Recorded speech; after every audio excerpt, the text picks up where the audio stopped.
Hello दोस्तों, आज हम लोग चैप्टर 1 क्लास 11 का some basic concept of chemistry का एमसीक्यू करने वाले हैं। क्वेश्चन क्या बोला जा रहा है, how many significant figures are present in 1260। 1260 में जो है कितना सिग्निफिकेंट फिगर है नंबर। तो हम लोग जो है सिग्निफिकेंट फिगर के लिए हम लोग को कुछ बातें याद रखनी है। अगर कोई नंबर में पीछे तरफ में 0 लगा हुआ है तो उसको हम सिग्निफिकेंट नंबर में काउंट नहीं करते हैं, या आगे में भी कोई अगर 0 लगा हुआ है तो उसको भी हम सिग्निफिकेंट फिगर में काउंट नहीं करते हैं। लेकिन अगर कोई बीच में लगा हुआ है 0 तो उसको हम काउंट करते हैं सिग्निफिकेंट फिगर में। बाद बाकी 1 से लेके 9 तक इसको हम काउंट करते हैं सिग्निफिकेंट फिगर में, लेकिन 0 को कभी कभी करते हैं। जो पीछे में रहेगा उसको हम नहीं करते हैं, आगे में रहेगा उसको भी नहीं करते हैं, बीच में अगर 0 रह गया तो उसको सिग्निफिकेंट फिगर में हम लोग काउंट करते हैं। तो हम लोग का क्या है, यहाँ पर देखो पीछे में 0 है तो पीछे में 0 को तो हम लोग काउंट नहीं करते सिग्निफिकेंट फिगर में। तो हम लोग का सिग्निफिकेंट नंबर कितना है 1 2 3, क्योंकि ये सब डिजिट है। 1 से लेके 9 तक को हम काउंट करते हैं, तो इसलिए कितना हो गया सिग्निफिकेंट फिगर 1 2 3। तो इसका आंसर हो गया 3। अब आगे, the empirical formula of compound CH3COOH is. इसको हम लोग कैसे करेंगे, इसको यहाँ देखो C कितना गो है 2 गो, तो हम ऐसे लिखेंगे C2। H कितना गो है यहाँ 3 और यहाँ पर 1, यानी टोटल H जो है हाइड्रोजन 4 गो है। इसके बाद ऑक्सीजन को गिनो, ऑक्सीजन 2 गो है, तो यहाँ पर हम O2 लिख देंगे। अब एम्पेरिकल फार्मूला में क्या होता है कि यहाँ हम देखेंगे कि ये तीनों जो है अगर किसी कॉमन चीज से डिवाइड होता है तो हम इसको डिवाइड कर लेंगे, है ना। जैसे कि ये 2 4 2 सभी 2 से डिवाइड होंगे, तो अगर हम C को कार्बन को 2 से डिवाइड करेंगे तो 1 गो कार्बन बचेगा। इसके बाद हाइड्रोजन को 2 से डिवाइड करेंगे तो ये 2 गो बचेगा, और ऑक्सीजन को भी 2 से डिवाइड करेंगे तो ये 1 गो बचेगा। अब देखना है कि कौन सा ऑप्शन में CH2O लिखा हुआ है, तो ऑप्शन डी में लिखा हुआ है CH2O, तो ये हो जाएगा आंसर। एम्पिरिकल फार्मूला में हम लोग को ये देखना होता है कि कॉमन फैक्टर्स अगर है तो उससे हम लोग सभी को डिवाइड कर लेंगे। अगला क्वेश्चन क्या बोला जा रहा है, if you have 300 ml of 1.5 molar NaCl, how many ml of 4.5 molar NaCl can you make. इसका मतलब हम लोग का जो है इतना वॉल्यूम दिया हुआ है और इतना मोलरिटी दिया हुआ है, तो हम लोग का जो है इतना वॉल्यूम में इतना मोलरिटी होगा, तो कितना वॉल्यूम होना चाहिए कि इतना मोलरिटी होगा, हम लोग को ये पता करना है। तो इसका एक फार्मूला होता है जो याद रखोगे, M1V1 इक्वल टू M2V2। तो यहाँ पर देखो है ना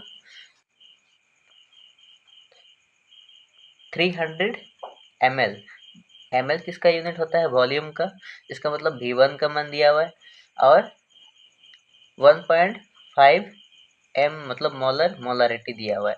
तो यहाँ हम मान बैठा देते हैं इसका, m का मान है ये 1.5 और v का मान है 300, तो हम 300 बैठा दिए इक्वल टू, यहाँ पर दूसरा वाला में हम लोग को तो वॉल्यूम निकालना है, लेकिन m का मान दिया हुआ है 4.5 गुना V2 ही हम लोग को निकालना है वॉल्यूम। तो अगर हम इसको क्रॉस करेंगे तो V2 बराबर क्या हो जाएगा, ये मल्टीप्लाई में है, इस पर आके डिवाइड में हो जाएगा, तो 1.5 इंटू 300 बटा 4.5। अब इसको काटते हैं, यहाँ से इसका पॉइंट दोनों को उड़ा दिए। अब 15 से इसको काट देते हैं, 15 1 जा और 15 3 बार में ये कटेगा। अब 3 से 300 को काटेंगे तो 100 आएगा, यानी इसका वॉल्यूम जो हो जाएगा वो 100 ml हो जाएगा। तो कौन सा ऑप्शन में 100 ml? ऑप्शन ए में है। अब अगला क्वेश्चन क्या बोला जा रहा है? Which of the following is largest number of atom? किसका एटम का नंबर जो है लार्जेस्ट होगा? तो इसका जो है हम लोग को मास नंबर से डिवाइड करना होता है।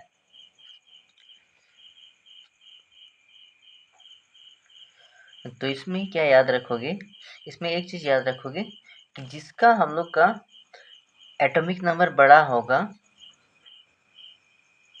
ये सब का, उसका जो है नंबर ऑफ एटम्स वो छोटा हो जाएगा। ठीक है, एक्चुअल में नंबर ऑफ एटम निकालने के लिए हम लोग को मास से डिवाइड करना होता है। तो मास जो है अगर नहीं याद है तो कोई दिक्कत नहीं, हम लोग को एटॉमिक नंबर अगर याद रहेगा उससे भी काम चल जाएगा। इसका एटॉमिक नंबर होता है 79 और इसका होता है 11, लिथियम का होता है 3 और क्लोरीन का होता है 17। तो जिसका एटॉमिक नंबर ज़्यादा है तो उसका मास नंबर भी ज़्यादा होगा। तो उस हिसाब से हम लोग का जो है नंबर ऑफ एटम कौन बड़ा है उसको निकालने के लिए जो गिवन मास है, गिवन मास तो हम लोग का सभी का 1 ग्राम दिया हुआ है। 1 ग्राम जो दिया हुआ है उसको भाग देना होता है मास नंबर से। अब यहाँ पर जो है मास नंबर कैसे पता करेंगे कि जिसका एटॉमिक नंबर बड़ा है उसका मास नंबर भी बहुत ज़्यादा होगा। तो मान लेते हैं हम इसका जो है मास नंबर बहुत बड़ा है,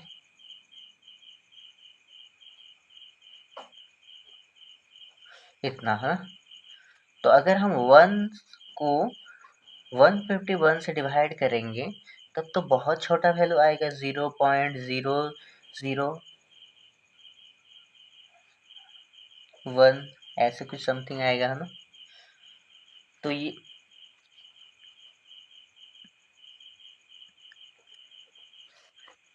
तो हम लोग क्या करेंगे ना, अब सबसे छोटा ये सबसे बड़ा वाला है, बीच वाला तो ये होगा नहीं, बीच वाला ये होगा नहीं, या तो होगा सबसे बड़ा एटॉमिक नंबर वाला या फिर सबसे छोटा एटॉमिक नंबर वाला। अब फिर से करते हैं, इसका भी गिवन मास है 1 ग्राम और डिवाइड करना होता है इसका मास से। तो लिथियम का मास होता है 7। तो अगर हम इसको डिवाइड करेंगे तो क्या आ जाएगा, 0.14। अब बताओ ये बड़ा है या फिर ये बड़ा है? ये 0.00 ये तो बहुत छोटा हो गया और यहाँ पर 0.1 ये बड़ा हो गया, यानी लार्जेस्ट नंबर ऑफ एटम जो है इसका होगा, लिथियम का। और इतना अगर मास नंबर याद नहीं किए हो तो एटॉमिक नंबर याद कर लो। एटॉमिक नंबर जो है 1 से 20 तक याद कर लो, उससे काम चल जाएगा। जिसका एटॉमिक नंबर कम होगा, मतलब एटम का नंबर कम होगा, वही लार्जेस्ट नंबर ऑफ एटम कहलाएगा। ठीक है, ऐसे ये में। अगला क्वेश्चन क्या है, the number of mole of NaCl in 3 liters of 3 molar solution. यहाँ पर जो है नंबर ऑफ मोल्स पूछा जा रहा है। हम लोग का मोलारिटी का एक फार्मूला होता है नंबर ऑफ मोल बटा वॉल्यूम, लेकिन यहाँ पर तो मोलारिटी दिया हुआ है, मोलारिटी भी दिया हुआ है और वॉल्यूम भी दिया हुआ है। हमको नंबर ऑफ मोल निकालना है, तो नंबर ऑफ मोल बराबर क्या हो जाएगा, इसको इस बार ले आएंगे तो मोलारिटी मल्टीप्लाई वॉल्यूम।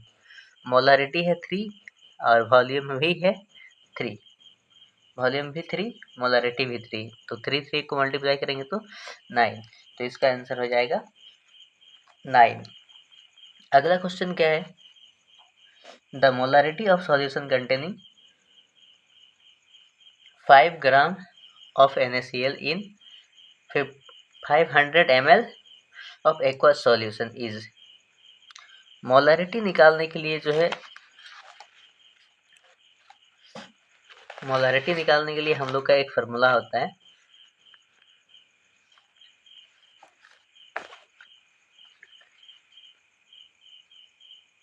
मोलारिटी का एक फार्मूला होता है अलग से।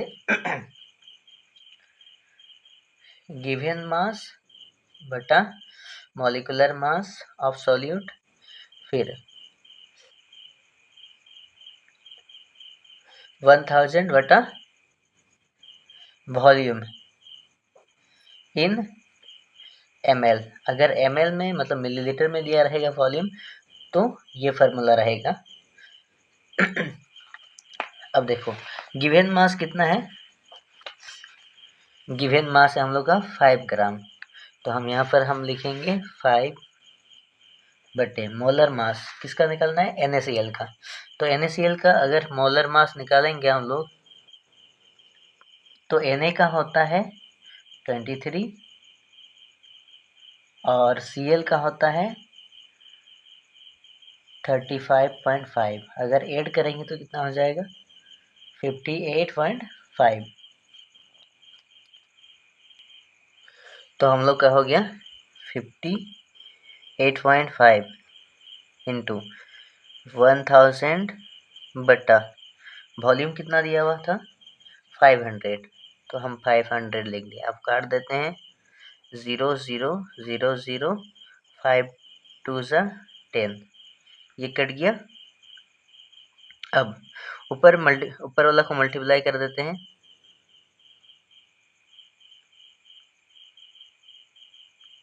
कितना हो जाएगा 2 5 10 और बट्टे में कितना बचा हुआ है 58.5। इसको हम लोग 5 से काट के भी छोटा कर सकते हैं, क्योंकि इतना का टेबल तो हम लोग को नहीं आता। तो हम लोग क्या करेंगे, इसको काटेंगे, है ना। 5 से अगर हम इसको काटेंगे तो हो जाएगा हम लोग का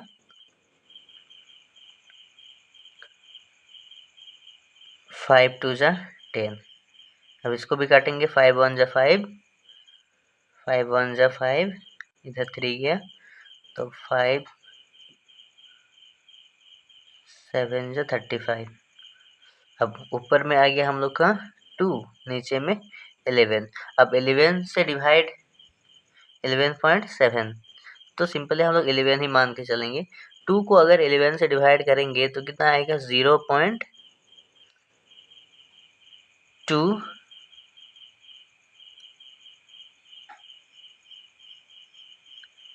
0.25 लगभग इतना आएगा, ठीक है।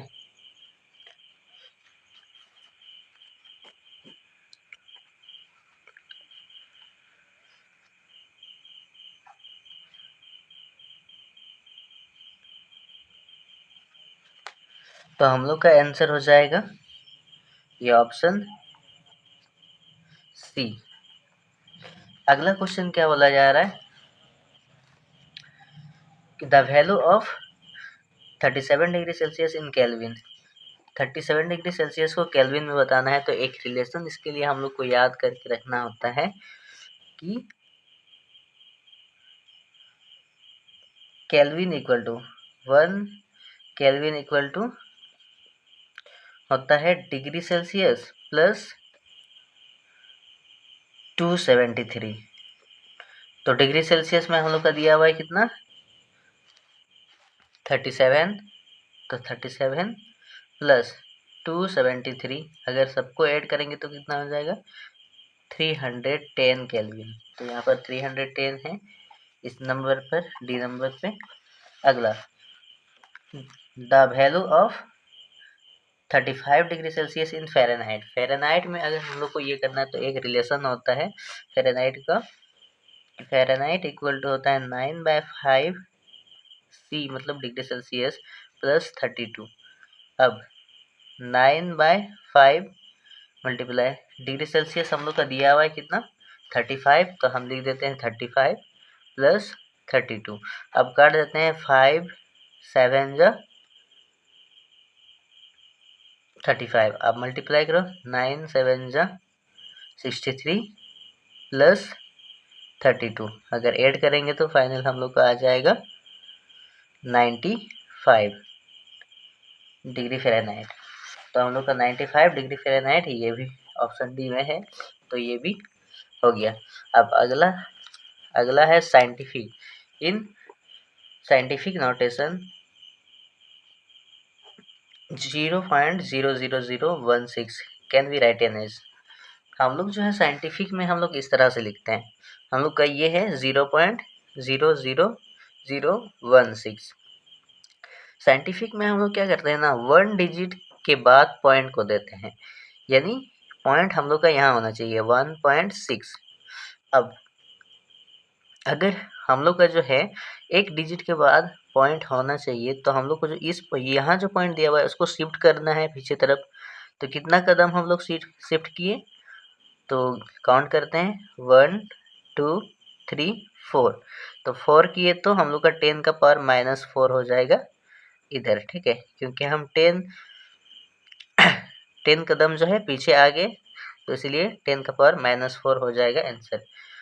1.6 इंटू 10 का पावर -4, ऑप्शन बी हम लोग का आंसर हो जाएगा। आज के लिए हम लोग का लास्ट क्वेश्चन होगा, the number of significant figure in 0.0052 is. हम क्या पहले बताए थे कि आगे वाला 0 और पीछे वाला 0 को हम लोग काउंट नहीं करते हैं, तो हम लोग का क्या होगा, सिर्फ 2 ही को हम काउंट करेंगे, 5 और 2 को। तो 1 2, तो आंसर हो जाएगा 1 2।